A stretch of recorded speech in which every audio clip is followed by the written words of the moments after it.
Hello and welcome to today's episode of the Work at Home Rockstar podcast. I'm excited for today's guest. He is the president and CEO of FSC Wealth Advisors. And what he does is he helps people to confidently prepare for retirement. We're going to hear a little bit more about how he does that a little bit later. But in the meantime, welcome to the show, James Comblo. You ready to rock? I am. Thank you. I'm glad to be here. Perfect. So we always start off here in a good note. So tell me a story of success that we can be inspired by. Yeah. Going back to 2016, 17, we were really kind of struggling as a business. So we're financial planners, right? And the way we kind of measure our size is just based on assets that we're managing on behalf of clients. That's the easiest way to kind of measure things. And we were about $70 million in total assets that we were managing. And we had been there for about 8 to 10 years, right? Roughly. And we were just struggling. How do we grow? How do we get to the next level? And being a younger advisor, I was thinking, hey, we've got this incredible opportunity called social media. Let's try to do it. Of course, the older advisors were very uncomfortable. Nope, we're not doing that. And so the first thing I did was just revamp the website, right? So totally rebuild the website, get the message out, because there was two parts to our evolution. One was we're going more digital, but two was that the old kind of model of financial planning was, hey, call me when you retire. We'll roll over your 401k. And then, when you get some more money, call us after that as well. Versus we want to be more proactive, more holistic in our approach. We want to help you month to month, year to year, right? Decade over decade to make sure that not just investments were going the way you wanted them to, but also tax planning, legacy planning, insurance planning, all these things. There's five really major pillars to holistic wealth management. So we want to incorporate all of that. And so question for me was, how do we get this message out and get it in front of the most amount of people as possible? Because like one of my older advisors said, we're one of the best kept secrets in our neighborhood, right? And I just figured, well, we got to first get the message out. So I revamped our website. So from there, I said, okay, we've got this great website now. How do we drive people to the website to figure out their better options than just rolling over your 401k? So at that point, I said, even though it may be a little bit uncomfortable, I'm going to start a blog because I could at least write a blog.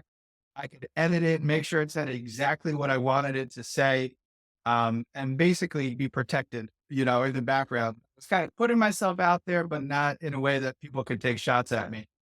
So we did that for about a year. We started to get a lot of traction. People were really coming to the website.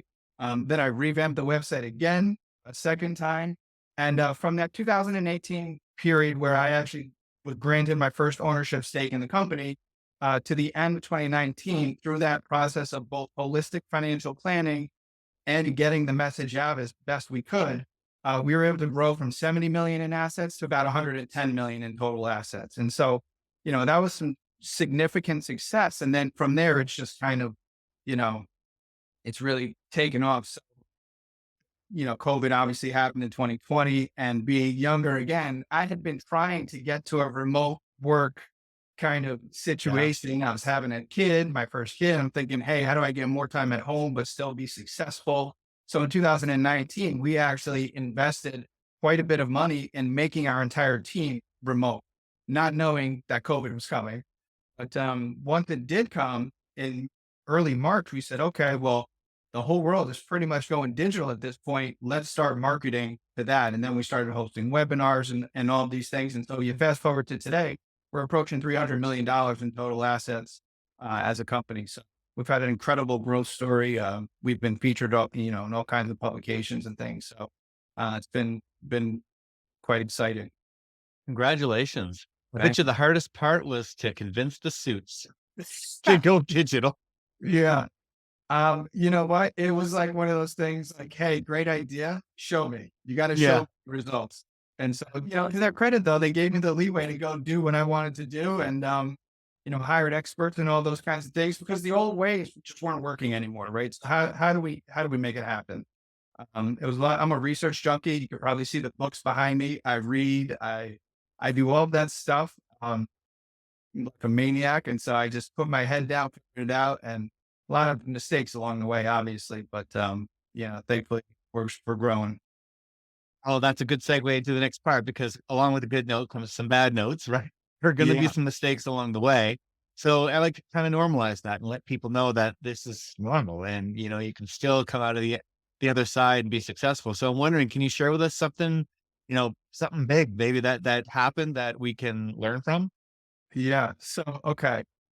So, I mean, the first website rebuild that I did not go well. So that Mm, was kind of like we just threw a lot of money at it. We listened to the so-called experts at the time, and it just didn't work. So we had to go back to the drawing board. But something more significant than marketing and that kind of stuff is that my former business partner in 2020 was diagnosed with and it's still difficult for me to talk about it, but diagnosed with a terminal illness where, he didn't have a lot of time. And we had been building a process to say, we're team oriented, right? It's no longer one advisor where you go in, this is your guy, he knows everything about you, anything like that. We wanted a team approach so that when somebody calls it, if James Comblo is on vacation, the next person knows everything they need to know about this client. That client's familiar with that person, mhm. but we didn't get all the way there, right? And so we were about halfway there, and unfortunately, he passed away. Thankfully, the outcome for his family was still good financially because we had built enough protections to protect them, but also for his clients, which is the most important part, right? How do we make sure they're all taken care of? And so we basically, it made me look at our business and say, are we what I call due diligence ready? Right. And so what that means is this business solely dependent on one person? Right. And if that person goes away, will the business be, will that have a huge negative impact? And do we have a growth strategy in case something catastrophic did happen that we know is both predictable and profitable? And then third is, are the systems, are the processes, are the team members, the client, is all the things that are important for somebody to be able to walk in off the street, read the manual and say, hey, this is what we have to do, or all those things documented. And so that life change with losing my former partner, um, that really, we were already getting there, but it's solidified in my mind. Hey, we need to make sure that we're ready. That if God forbid James goes down next time, somebody can step in. And so from that point forward, every one of my clients has met what I call a second chair. They know my assistants. I have multiple assistants. They're on the phone with them all the time. I make it a point to introduce them whenever the opportunity, shows up. I pull up the website and say, hey, here's Courtney, here's Barbara, here's Liz, right? Like these are the people on the team. So there's a face with the name.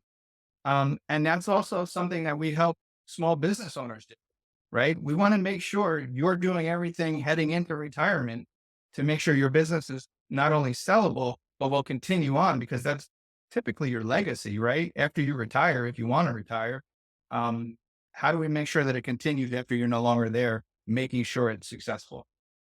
So, um, and so how did that work out? Like, so now you've got a pretty decent process in place, right? Yeah. So I am kind of a lunatic about the processes. Mhm. I make sure everybody, I hate to say we're like McDonald's, but because we're not cheap, but everybody follows the same process. It's the same, you know, let's say you're a new client that's coming in and it's, hey, James, great to meet you. We go through our first meeting. Before that, we have what we call the right call because we want to make sure personalities fit. We can Yeah. actually help you do what you need done. But then you come in for the first meeting, whether it's on Zoom or in person. We do that meeting. Then there's a second meeting. Then there's a third meeting after that, right? Where we get back together and say, hey, here's everything we learned about you. This is what you told us that you want to do. Here's what we would do, what we would recommend for you.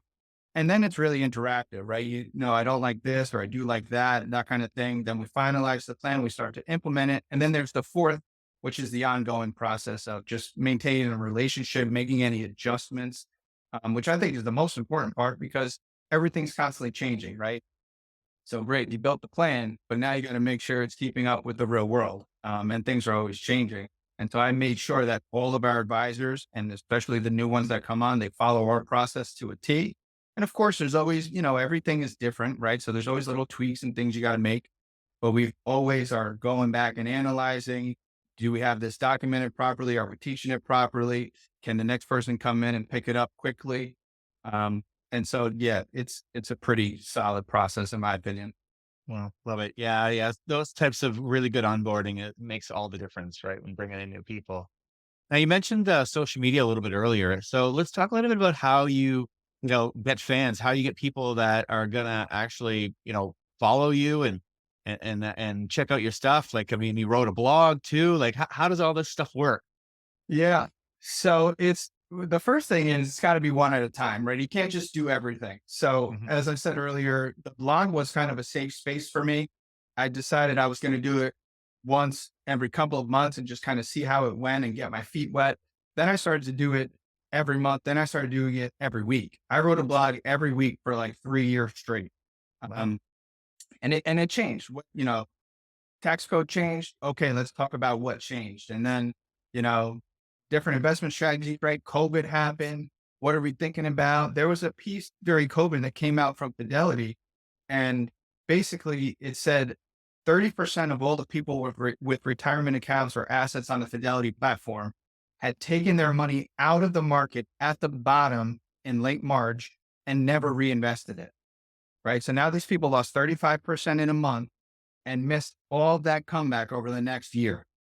Wow. And so I wrote I think it was in April or May of that year, I wrote a piece about how we approach markets and things and why our plan, we call it the bucket plan, why the bucket planning process helps us to avoid all those mistakes that unfortunately those people missed out on. Um, so it became about current events, right? I've done book reviews, right? Different financial planning books, different life books. You can see behind me, Extreme Ownership is one of my favorite books in the world. Um, but it became, what are people talking about? What should we be talking about? And then it evolved into social media posts. It evolved into webinars. So we decided you know, we can pay money to have ads generate interest in a webinar that we're doing about tax planning, which was a free 1 hour webinar just to get the message out, right? Here's all the things you should be thinking about if you're near retirement. We're not going to charge anything for it. If you want to talk to us after, great, but we're going to give it to you up front. Mm. And so that helped us to really create an email list, essentially, which is, I think it's over 3 or 4,000 people at this point, but we get over 50% open rates every Wow. single month when we send out our monthly update email, which is incredible. Yeah. Um, and it just tells me that, hey, we're giving people actionable information that they want to hear. They keep opening it, right? So that's kind of how our story evolved. And now I'm doing more and more videos. So if you went to like our Instagram or LinkedIn or Facebook page, you would see me even talking about, if you're a small business owner, being due diligence ready, the 3 things that you got to absolutely know within a 5-minute period that, hey, this is squared away. And if not, you know, we got to get to work on it. So, okay, I get a lot of questions, and even myself. I mean, when you're doing all this content and you're talking about weekly stuff, like, how do you keep coming up with new ideas, or do you? Do you keep doing the same ideas over and over again? Like, how does that work? Yeah, that's a great question. So it's a combination, right? So just thinking back a couple months ago, every year the president puts out, right? President Biden put out his green book. Every president does it every year. It's their budget, what they want to see happen from the tax code over the next year so that they can effectively run the government and accomplish all their goals. Well, there were some significant changes there. And so that's an easy one. Like, hey, Yeah. here's the changes that we have to be thinking about. And you can't wait until it comes because you'll miss the opportunity. Yeah. But then there's other ones, like I just rewrote a blog from a couple years back. I wrote this one in 2022. It just went out last week. It's about the 4 documents you absolutely have to have for your estate to make sure that everything goes the way you want it to if something were to happen to you. And all I did was update it, right? Because rules changed. And so I just made some simple tweaks. I update it and then we repost it. So there's some things that are just always going to be topics and conversations that you got to just update and refresh a little bit. But then there's always new topics coming as well, right? Inflation in 2022. I just did a quick, I think it was an Instagram live, like, hey, we just got an 8% inflation number, right? What does that mean for you? Mhm. So it was just quick, hey, this is what you need to know, and then move on. But one of the things that I've done is schedule time on my calendar to make sure that I have time to do those things. And it's not incredibly long. It's a 2-hour window every other Friday where I can say, these are the topics I'm going to do. This is when I'm going to do it. Um, and it just allows me to be efficient. And eventually you create a process, right? I'm sure you have a process for the podcast where it makes it efficient and we all get what we need to do. And so that's kind of the way I did that. Love it. Okay, that's awesome. Yeah, because I think that you're right that there's things that kind of keep coming back that you can just update and refresh. And I think like going into the music thing, right? So Mhm. as a musician, when I go to a gig, you don't play the same song twice. Right.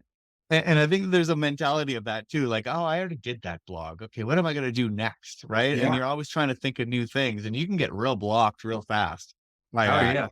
But I mean, the bottom line is that there are probably people that are new to your list that have not seen that. They weren't there a year ago, so they didn't see that, last time you did it. And then the other part is that people need refreshers, you know? Yeah. So it's not necessarily that it's one gig and you have to play a different song every like that whole gig. It's like you can play the same song every gig, Right. right? Yeah. I think about when you say that, I think about like Billy Joel. If I go to a Billy Joel concert, I want to hear him play Piano Man. He's played it a million times, but I want to hear it because that's what I'm here for, right? But I also probably want to hear his new stuff that he just came out with as well. Yeah. And it's probably that's a really good analogy because it would probably be very similar. You'd have some staples, some things that people keep asking and they keep wanting to know. And then, you have this 20% of new stuff that you're bringing in. And some of that stuff will end up being a hit. And Yeah. now it'll end up being one of the staples, right? That's a great analogy. I love it. One of the things, it's interesting.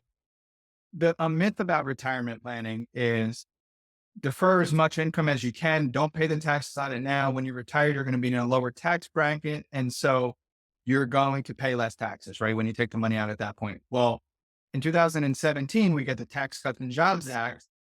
Essentially, I looked at it as this was the opportunity that all these people have been waiting for over the past 30 years. So let's get as much money out of these pre-tax accounts at these much lower tax rates. From a historical standpoint, they were exceedingly low, and let's move them over to never taxed again accounts.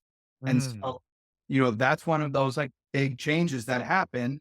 For the most part, it's just like, yeah, we want to invest and we want to do all stuff, but hey, here's this one new thing that's huge. And now we're approaching the sunset of that provision. So now I'm talking to everybody about the great sunset. Hey, we've got this opportunity here, this window of 2 years where we can do is a lot of planning to set you up for the future, but we've got to actually do it. Right. And people have to be aware that it's coming. All right. So let's talk a little bit about money. Money it's a tough one. A lot of people have issues with that, right? Yeah. And when it comes to cash flow and, bringing more money in than you spend, I mean, that seems like a real simple concept. And I think we can kind of get that. But yet people keep getting in trouble with it. So why do you think that is? I mean, you're right on the ground floor of this. So you see that happening. Why do you think people let the cash flow get away from them? Yeah. So I think it's interesting. So I was at a conference last week because again, I'm always just trying to learn and improve my own craft and what we're doing for clients. And one of the main speakers said success often masks what's happening under the surface, right? So if you're growing your top line revenue by 30%, you may not understand that you're missing another 20% somewhere because there's a flaw in your process or, however you're positioning whatever your offer is. And so really having a self-analysis tool to look at it and, hey, this is what actually came in. Here was our successes. Here were our failures and what went wrong in these failures to maybe get that 30% growth to 50% growth. Um, Fidelity. So, again, I'm in the wealth management space. So Fidelity came out with a study. I was at the 40 under 40 last year, in Manhattan, and they said most advisors are running at least half their business is a not for profit. And because how many they're paying people, they're doing all this stuff, but they don't realize that they're not actually generating enough revenue by account in order to justify what they're doing. And about half of every advisor's business is pretty much nonprofit or a loss, but it's masked by the half that is doing exceedingly well. And so that was an eye opener for me. I knew that it was there, but it made me look at what we're doing and say, well, how much am I paying my employees per hour to service this? How much is my time, right? All these things are the people we work with, the other companies we deal with, how much are we paying them? And that at the end of the day, what's the actual profitability by client, right? And so that could be messed if I'm growing by 20% year over year. I just say, hey, things are good. The money's coming in, we're growing, everyone's happy. But really, we're missing out on a lot of opportunities under the surface. Yeah. I mean, that makes so much sense. And I mean, I've experienced that myself.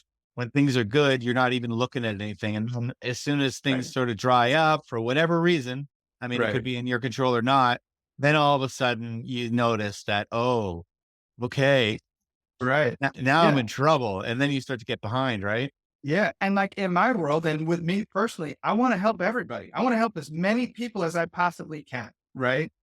But at the same time, I have to make sure that I keep my business profitable so that I can make sure the people, my clients, my employees, my other advisors, my family, right, the people who depend on it, that we're still here when they need us. Yeah. Yeah, and that is kind of, I mean, we go back to music again, because music is very notorious for being something that people will do for fun. And Yeah. it's like, it doesn't necessarily need to make money. I mean, people will go out there and play because they love to play. And but bottom line is that if you are going to run music as a business, you're eventually going to starve if you're not Yeah. charging for what you do. Right. And, it's the same thing happens in any other business. I mean, if you start your own business, that's your baby. And you think, oh, I just want to help as many people as I can. And oh, sure, I'll do that for you. I'll do that for you too. And I'll do that for you as well. And next thing you know, I mean, things start to get pretty rough. And if you're doing that, well, then you're really yourself short, because now you love what you do. You're really good at what you do. You're really good at helping people. And now you can't do it anymore because your business just went bankrupt. Right. Yeah. And it's one of those things where it's never about money, because money's just a tool in my opinion. But you need money to do things right in life, right? Like Yeah. we need to be able to eat, we need to have a roof over our head, all these things. And so if you're losing money, imagine the stress, right? In your case, if you're a musician, imagine the stress not having money because you're doing it for love. But then can you make the quality of music that you were destined to make if you're stressed about this other situation on the side? I think they go hand in hand. Yeah. Yeah. And I mean, a lot of musicians will end up having a job that keeps them busy and keeps them away from the music that they want to produce, when really, when it comes down to it, there is a business to be made with music that, if they were charging appropriately, they would be able to, you know, cut down to part-time and actually spend more time on their music. Like it's just, but I mean, this is not, just about music. It can be about any business that you Right. love, that you're, not necessarily charging what you should be charging for, right? Yeah.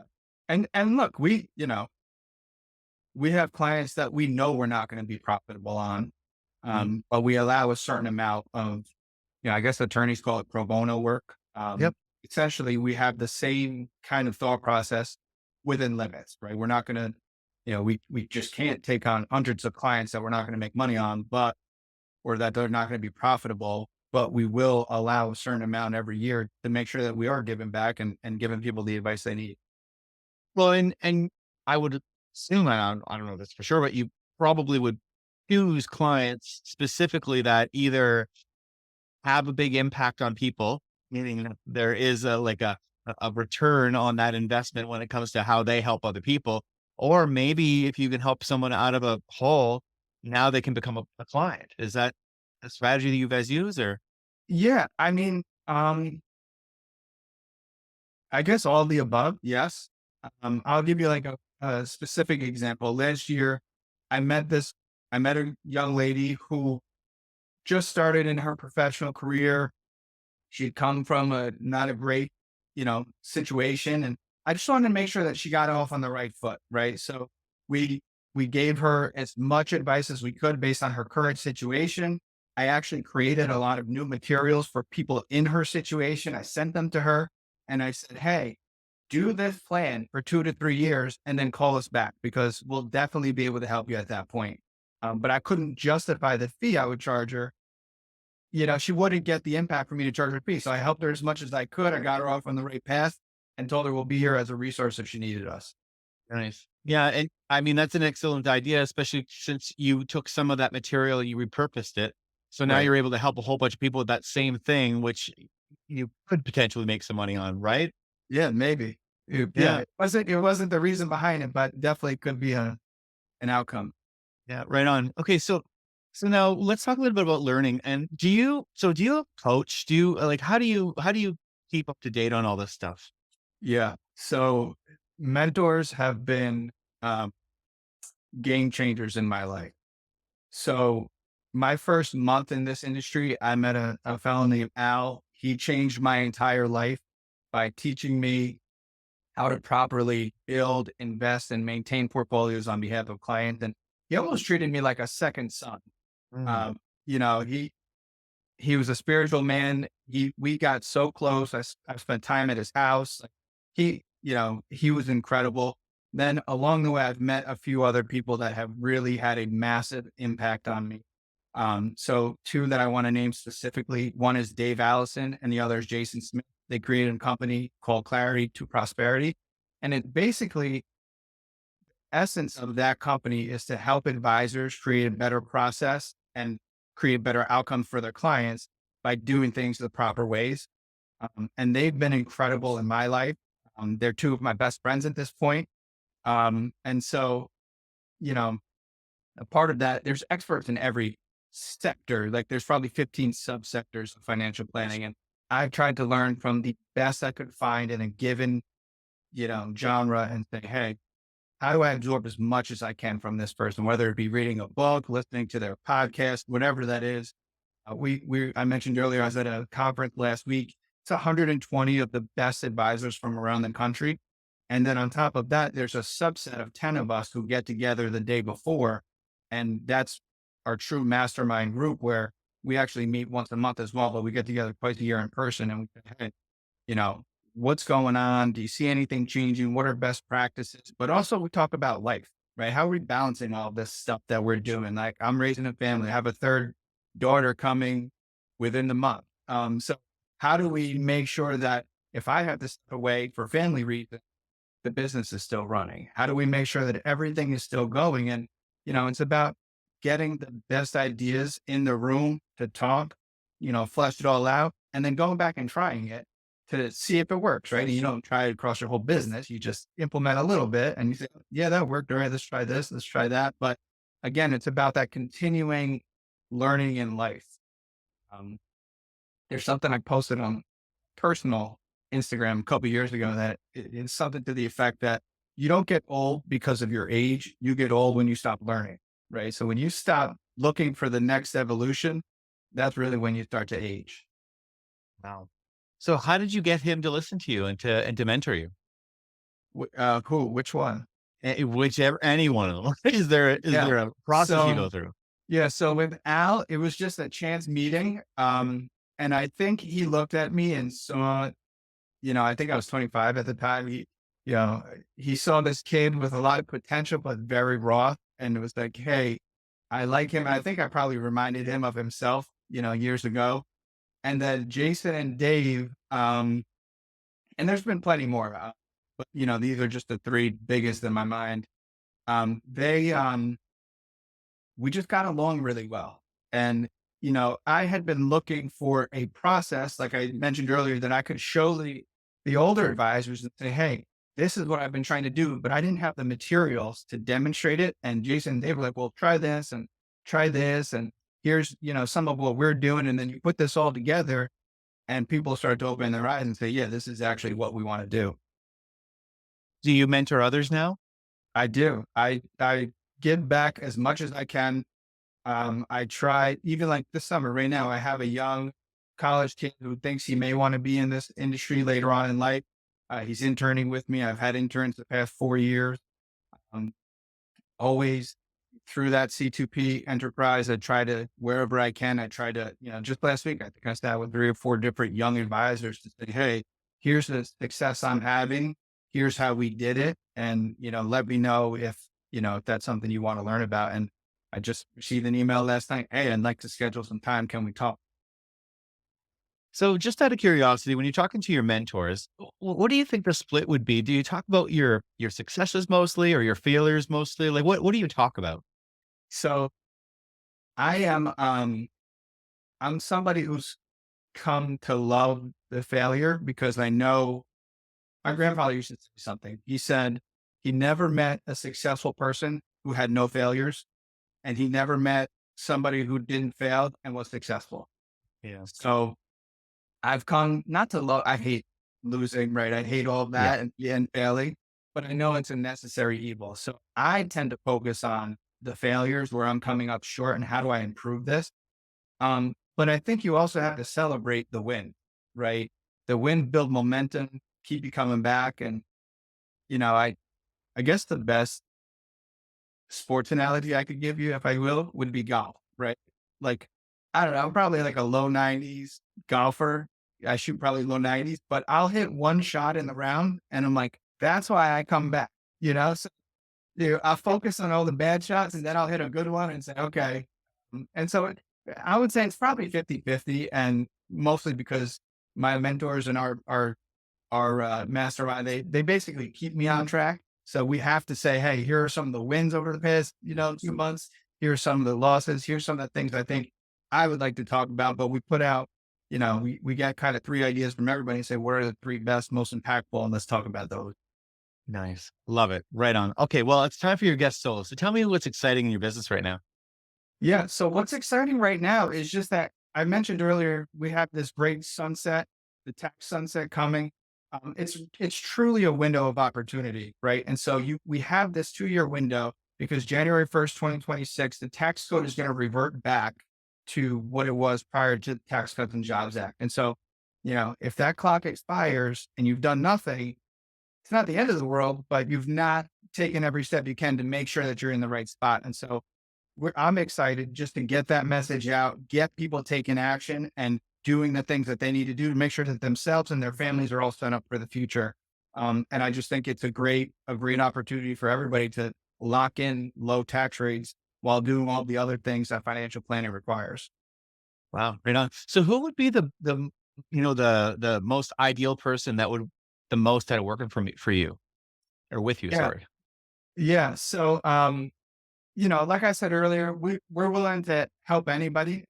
So I say, profitability wise for the company, you got to have at least $500,000 in investable assets. Um, but if you have less than that, and you just have a question or two, maybe you want to sign up for our email, please feel free to go to our website. You can schedule a 20-minute call. We can talk specifics about you. We may not, work together going forward, but at least we'll get you going in the right direction.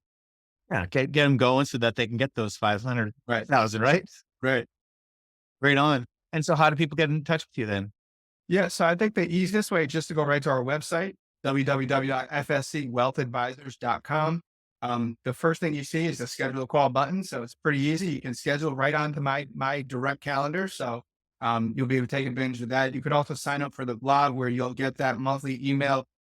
And it's actually a bi-monthly email at this point, but where you'll get all the most up-to-date content. You could also follow us on social media, right? We have an Instagram, a LinkedIn, a Facebook, and a Twitter. So any one of those you want to follow us, everything gets pushed out in the appropriate format, and you'll get all the best info that we have. Love it. Right on. Well, thank you so much for rocking out with me today, James. It's been a lot of fun. Yeah, thank you so much, Tim.